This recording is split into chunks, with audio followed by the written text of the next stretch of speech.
Support, എല്ലാവർക്കും കൂടിയുള്ള support. അങ്ങനെ വേറെ സ്ഥലത്താണ് വന്ന് വോട്ട് ചെയ്തൊന്നുമില്ല. ഞാൻ എവിടെയാണെങ്കിലും വോട്ട് ചെയ്യും. എനിക്ക് വോട്ട് ചെയ്യണമെന്ന് എൻ്റെ ഇപ്പോൾ രണ്ടാമത്തെ ഇലക്ഷനാണ്. അപ്പോൾ എനിക്ക് എന്തായാലും വോട്ട് ചെയ്യണം എന്ന് തന്നെ ഉണ്ട്. എവിടെയാണെങ്കിലും വന്ന് വോട്ട് ചെയ്യും. നമുക്ക് അത്ര ഇമ്പോർട്ടൻ്റ് ആണെന്ന് തോന്നുന്നില്ല. കാരണം മൊത്തം 18 പിള്ളേരാണ് ഇതിലോട്ടൊന്ന് ഇറങ്ങിയതുള്ളൂ. അപ്പം ഇതിനെക്കുറിച്ച് കൂടുതൽ അത്ര ഒരു പരിചയമില്ല. അതുകൊണ്ട് ഇത്ര ഇമ്പോർട്ടൻസ് ഇല്ല. എവിടെയാണെങ്കിലും ഞാൻ വീട്ടിൽ ചെന്നിട്ട് വോട്ട് ചെയ്യും. അങ്ങനെയൊക്കെ ചോദിച്ചു കഴിഞ്ഞാൽ എല്ലാ രീതിയിലും നോക്കുമല്ലോ. വ്യക്തിയും നോക്കാം, രാഷ്ട്രീയം നോക്കാം. നമ്മുടെ നാടിന് ഉപകാരവും ഗുണവും നമുക്ക് വേണ്ട ഡെവലപ്മെന്റ്സ് ഒക്കെ തരുന്ന ആളെ നോക്കിയിട്ട് എലക്ട് ചെയ്യുക.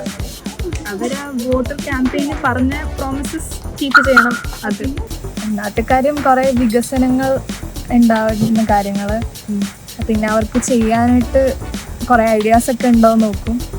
പിന്നെ ജനങ്ങളോട് എങ്ങനെയാണ് നിൽക്കുന്നത് എന്നുള്ള രീതിയിലൊക്കെ അതൊക്കെ നോക്കി അവരുടെ പൊളിറ്റിക്കൽ ഐഡിയോളജി എന്തായാലും നോക്കും.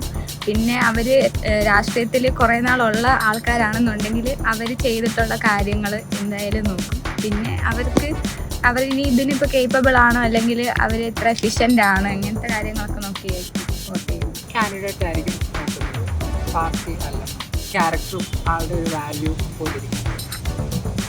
തദ്ദേശ സ്വയംഭരണ വകുപ്പ് ഇലക്ഷൻ കഴിഞ്ഞതേ ഉള്ളൂ. അതിനകത്ത് എൻ്റെ ഒരു അഭിപ്രായം എന്ന് പറഞ്ഞാൽ വ്യക്തി നോക്കി വോട്ട് ചെയ്യണമെന്നാണ്. പിന്നെ ഇപ്പോഴത്തെ നിയമസഭാ ഇലക്ഷന് ഉറപ്പായിട്ടും പാർട്ടി തന്നെയാണ് ഞാൻ നോക്കുന്നത്.